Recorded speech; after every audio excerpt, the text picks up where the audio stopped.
So you get this kind of stuffy editor-in-chief at Bloomberg, and he's very British and he's very proper, and he probably went to Oxford, and he's like, oh, how can you possibly talk about tariffs, you scumbag? And Trump, like, school's on watch. You're also talking about 20% tariffs on the rest of the world. That is going to have a serious effect on the overall economy. And yes, you're going to find some people who will gain from individual tariffs. The overall effect could be massive in terms of the economy. I agree it's going to have a massive effect, positive effect. It's going to be a positive, not a negative. Well, let me just tell you, I know how committed you are to this, and it must be hard for you to, spend 25 years talking about tariffs as being negative and then have somebody explain to you that you're totally wrong. It'll have a negative, it will have, I'll go a step further. 40 million jobs is a lot of jobs to rely on trade. They're all coming back. Those are 40 million jobs in America that rely on trade. Are you ready? John Deere, great company, they announced about a year ago they're going to build big plants outside of the United States, right? They're going to build them in Mexico. And you threatened them with tariffs and they stopped. That's right. I said, if John Deere builds those plants, they're not selling anything into the United States. They just announced yesterday they're probably not going to build the plants, okay? I kept the jobs here. He did. I mean, I played you that in real time. I remember that. He was like, I got word, and I just want to let you know. You try that, and I'm racking up your tariffs like you wouldn't believe. And so anyway, the whole thing went on and on. Like, this reporter wasn't giving up. Mr. Prim and Proper from the UK. Tariffs also have another side. Isn't that something that you have to acknowledge? No. You could be plunging America into the biggest trade war since Smoot-Hawley. But there are no tariffs. You're going to stop. There are tariffs already at the moment. There are no tariffs. All you have to do is build your plant in the United States, and you don't have any tariffs. But people, a lot of places like this. Yes, this is great. You know what? Listen.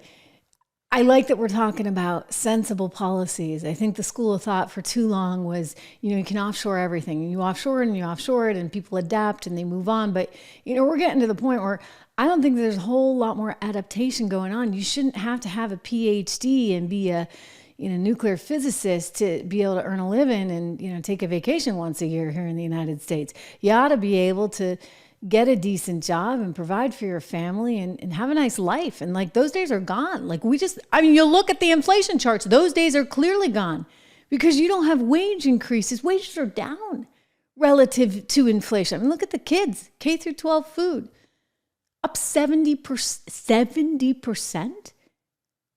This is wild. Eggs up 69%, airfare up 25%. I mean, this is just, it actually makes me sick. Donald Trump said on Fox just yesterday, he went on, did this like women's forum thing. And he said, he feels really bad about everything that happened because he feels like a lot of it could have been prevented, whether you're talking about inflation, whether you're talking about the situation over in Ukraine, between Ukraine and Russia. And yet you compare and contrast that with, say, Kamala Harris, who wouldn't change a darn thing. If anything, would you have done something differently than President Biden during the past 4 years? There is not a thing that comes to mind in terms of, and I've been a part of most of the decisions that have had impact. Yeah, nothing. I mean, you don't think you would maybe have tried to prevent some of this inflation, like electricity costs being up 31%? I mean, she's so freaking full of herself. I'm so over this, guys, because you just look at that chart, you look at how people are hurting, and she wants to sit there on The View and say she's not going to change a damn thing. I'm sorry. Get with it. Get with the program. You want to know nobody wants you? Want to know why Polymarket shows you losing big time? It's because of this chart. All right? We'd forgive a lot. Americans would forgive a whole lot. They would forgive your uppityness, your incompetency, your willingness to kind of sell everyone out because of, some political agenda. They'd actually forgive a lot. Hey, they elected Joe Biden.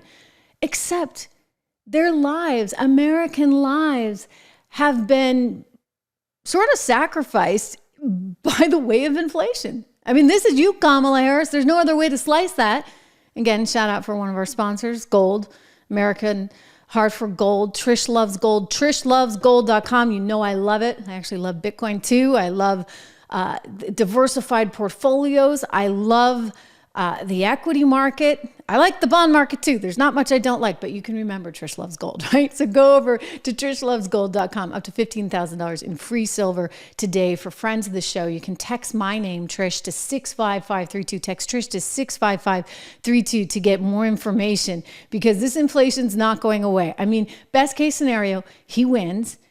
And sure, he'll make an effort. Don't get me wrong. He'll want to try and reduce what we're spending, et cetera. But the train has kind of left the station. I mean, you're looking at 35 trillion and still counting. I don't know how you manage that, guys. Like, I don't know how you wipe that out overnight. I think that the writing is on the wall, which is why things that become sort of stores of value that can't be influenced by the Federal Reserve, they become really attractive in this environment.